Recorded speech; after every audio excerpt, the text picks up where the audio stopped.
প্রিয় শিক্ষার্থীবৃন্দ, সবাই কেমন আছো? আশা করি মহান আল্লাহ পাকের রহমতে এই দুর্যোগময় সময় সবাই সুস্থ আছো। আজ আমি মোহাম্মদ আনোয়ার হোসেন, সিনিয়র টিচার, ইংরেজি বিষয়ের অভয় বিনোদিনী হাই স্কুল কর্তৃক আয়োজিত অভয় বিনোদিনী অনলাইন ক্লাস থেকে তোমাদেরকে স্বাগতম জানাচ্ছি। আজ আমি নবম ও দশম শ্রেণীর ট্যাগ কোশ্চেন সম্পর্কে আলোচনা করব। আশা করি এই টপিকটা তোমরা যদি মনোযোগ দিয়ে দেখো তাহলে এই ক্লাস থেকে তোমরা ট্যাগ কোশ্চেন সম্পর্কে বিস্তারিত অনেক নিয়ম জানতে পারবে। তাহলে দেখা যাক ট্যাগ কোশ্চেন কী। তাহলে প্রথমেই বলে রাখছি যে ট্যাগ কোশ্চেন কী।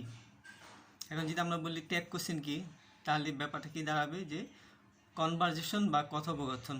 তোমরা তো সবাই জানোই যে কনভারজেশন বা কথোপকথনের সময় নিজের মতামতের জন্য অন্য কারো সমর্থন পাওয়ার জন্য সেন্টেন্সের শেষে একটি সমর্থনসূচক সংক্ষিপ্ত প্রশ্ন করা হয়। এই সমর্থনসূচক সংক্ষিপ্ত প্রশ্নকে ইংরেজিতে ট্যাগ কোশ্চেন বলে। ট্যাগ কোশ্চেন করার ক্ষেত্রে সাধারণত পজিটিভ স্টেটমেন্ট বা পজিটিভ সেন্টেন্স এর সাথে নেগেটিভ ট্যাগ এবং নেগেটিভ স্টেটমেন্ট বা নেগেটিভ সেন্টেন্সের সাথে পজিটিভ ট্যাগ ব্যবহার করা হয়। যদি আমরা একটা উদাহরণ দিই তাহলে ব্যাপারটা কেমন হয় একটু খেয়াল করো সবাই। আমি এখানে স্লাইডের মাধ্যমে বুঝিয়েছি যাতে করে লেখাগুলো পরিষ্কার হয় এবং যাতে করে তোমরা এগুলো জুম করে দেখতে পারো অথবা স্ক্রিনশট দিয়েও দেখতে পারো। প্রয়োজনে তোমরা এগুলো স্ক্রিনশট দিয়েও নিতে পারো। উদাহরণ হিসাবে ট্যাগ কোশ্চেনের আমরা যদি উদাহরণ দিই তাহলে দে কেম হেয়ার। ট্যাগ কোশ্চেনটা দে কেম হেয়ার, এটা দেখো একটা এফার্মেটিভ সেন্টেন্স বা পজিটিভ স্টেটমেন্ট। তাহলে ট্যাগ কোশ্চেনটি কি নেগেটিভ স্টেটমেন্ট হবে ডিডেন্ট দে। কীভাবে ডিডেন্ট দে হলো এই জিনিসগুলো আমি তোমাদেরকে দেখাবো জাস্ট এখন সেন্টেন্সগুলো প্যাটার্ন দেখানোর জন্য। We did not see him, did we.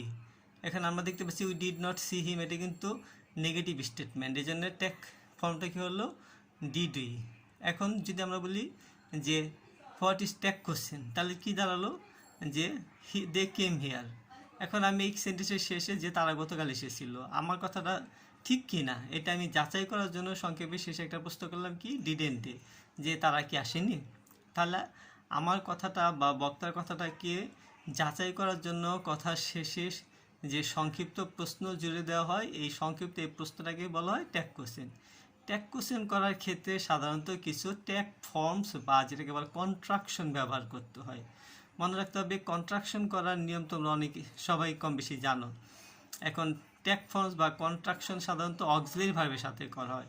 আমি এখানে লিখে দিচ্ছি কিছু, যেমন কন্ট্রাক্ট করার সময় সাধারণত কিছু নিয়ম মনে রাখতে হবে। যেমন আমরা এম এর সাথে যদি নট যোগ করি তাহলে কী হবে আরেন্ট হবে, এম এর সাথে নট যোগ করলে আরেন্ট হবে। আবার আমেরিকান ইংলিশে সাধারণত এটাকে এন্টও লেখা হয়, কিন্তু আমাদের এই উপমহাদেশে আরেন্টেই বেশি প্রযোজ্য। তাহলে এম এর সাথে নট যোগ করলে আরেন্ট হবে। অক্সিলারি ভার্বের কন্ট্রাকশন ফর্মগুলো বা ট্যাগ ফর্মগুলো, ইজের সাথে নট যোগ করলে ইজেন্ট, আর এর সাথে যদি আমি নট যোগ করি তাহলে আরেন্ট। এভাবে can, can't, shall not, shan't, should not, shouldn't, does not, doesn't. ঠিক এভাবে ওয়াজের সাথে যদি আমি নট যোগ করি তাহলে কি ওয়াজেন্ট, ওয়ারের সাথে নট যোগ করলে warrant, has, have not, haven't, could not, couldn't, will not, wouldn't, will not, won't. Will নটটা দেখো ওন্ট হয়ে যাবে, মাস্ট নটটা হবে মাস্টেন্ট, ডিড নট হবে ডিডেন্ট।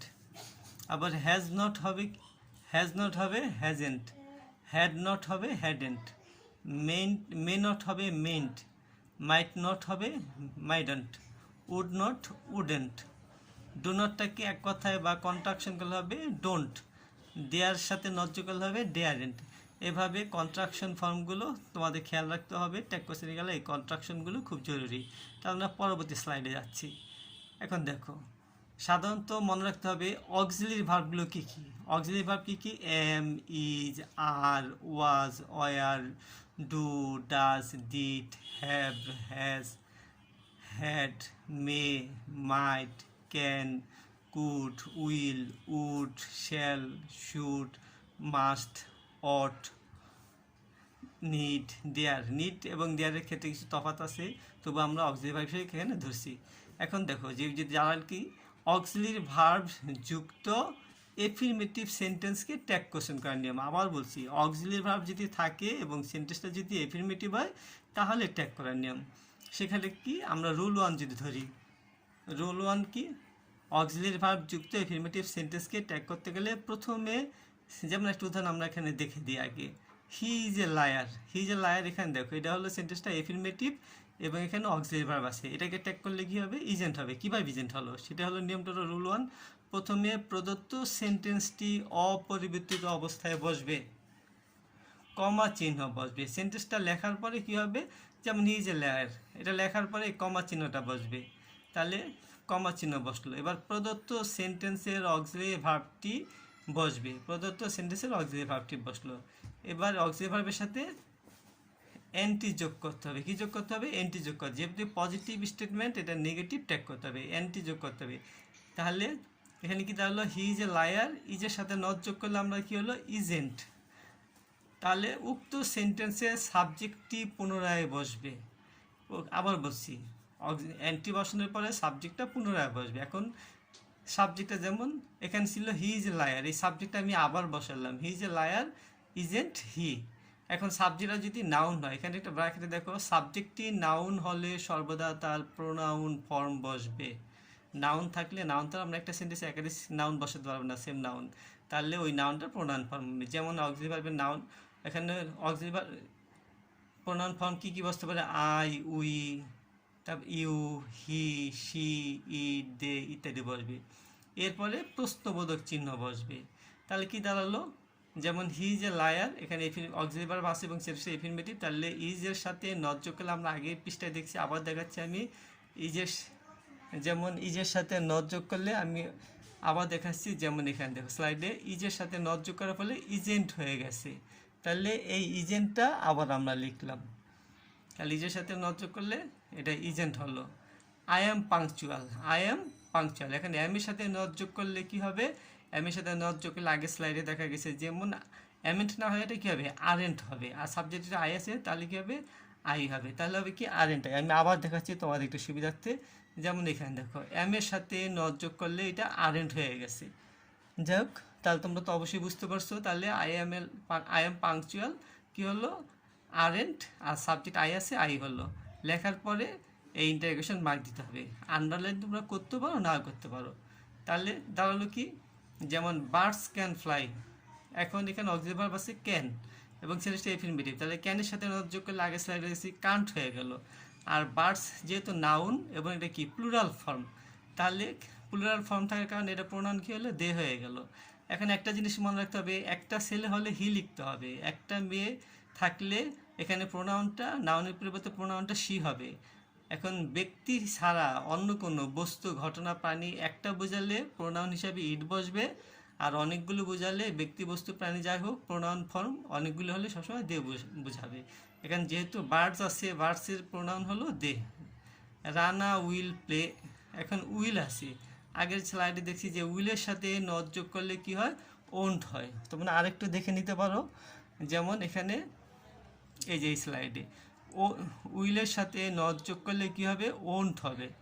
তাহলে উইলের সাথে নট যোগ করার ফলে কি হলো, ওন্ট হয়ে গেল। রানা উইল প্লে ওন্ট, আর রানা যেহেতু নাউন, এটা প্রোনাউন হলো কি হি, তাহলে ওন্ট হি। তাহলে কি দেখা গেল যে অক্সিলারি ভার্ব যুক্ত এফিরমেটিভ সেন্টেন্সকে ট্যাগ কোশ্চেন করতে গেলে প্রথমে যেই সেন্টেন্সটা আছে সেন্টেন্সটা বসবে, এরপরে কমা চিহ্ন দিতে হবে, তারপর অক্সিলারি ভার্বের সাথে এনটি যোগ করতে হবে এবং সাবজেক্টটা পুনরায় লিখতে হবে। সাবজেক্টটা নাউন হলে প্রোনাউন, এরপরে প্রশ্নবোধক চিহ্ন দিতে হবে। এটা হলো রুল 1।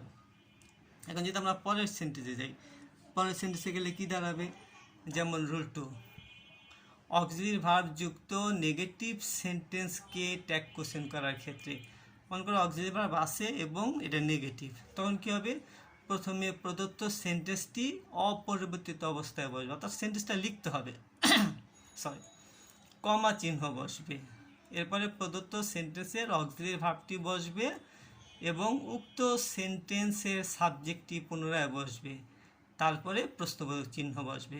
যেমন দে উইল নট গো দেয়ার, এখানে সেন্টেন্সটা উইল আছে, অক্সিলারি ভার্ব আছে এবং দেখো নট আছে, নেগেটিভ, অর্থাৎ অক্সিলারি ভার্ব আছে, নট নেগেটিভ। তাহলে কী হবে, শুধু এই অক্সিলারি ভার্ব লিখতে হবে। কি লিখতে হবে? অক্সিলারি ভার্ব, এরপরে যেই সাবজেক্ট আছে সেই সাবজেক্ট লিখতে হবে। সাবজেক্ট আগের মতো নাউন থেকে প্রোনাউন, তাহলে will they. I am not a student. এখন এম এর সাথে নট যোগ করলে আরেন্ট হয়, কিন্তু এম যদি একা থাকে অক্সিলারি ভার্ব হিসেবে নেগেটিভ সেন্টেন্সে, তাহলে কী হবে? এমই হবে, তখন হবে am I. The fan is not moving. Is আসছে, তাহলে কী হলো? ইজ হলো, যেহেতু নেগেটিভ সেন্টেন্স, তাহলে নট হলো না, শুধু ইজ।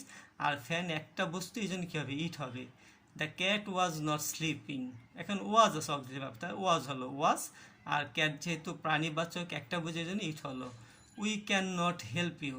ক্যান আছে, দেখো ক্যান থাকার কারণে অক্সিলারি ভার্ব যেহেতু নেগেটিভ আছে, তাহলে ক্যান, আর সাবজেক্টটা উই আছে, উই হলো। তাহলে আমরা পরের স্লাইডে যদি যাই, তখন কী হবে? পরের স্লাইডে দেখি, এখন অক্সিলারি ভার্বের নিয়মগুলো আমাদের শেষ হয়ে গেল। এখন কি? অক্সিলারি ভার্ব বিহীন, অথবা অক্সিলারি ভার্ব যদি না থাকে, অক্সিলারি ভার্ব বিহীন এফিরমেটিভ সেন্টেন্সকে ট্যাগ কোশ্চেন করার নিয়ম। সেটা কি? রুল 3। প্রদত্ত সেন্টেন্সটি প্রেজেন্ট ইনডিফিনিট টেন্স হলে এবং ভার্বের শেষে এস বা এস যুক্ত থাকলে। তোমরা জানো যে সাবজেক্ট প্রেজেন্ট ইনডিফিনিট টেন্সে সাবজেক্ট থার্ড পারসন সিঙ্গুলার হলে, ভার্বের শেষে এস বি এসে, এই লাল কালিটা একটু খেয়াল করো।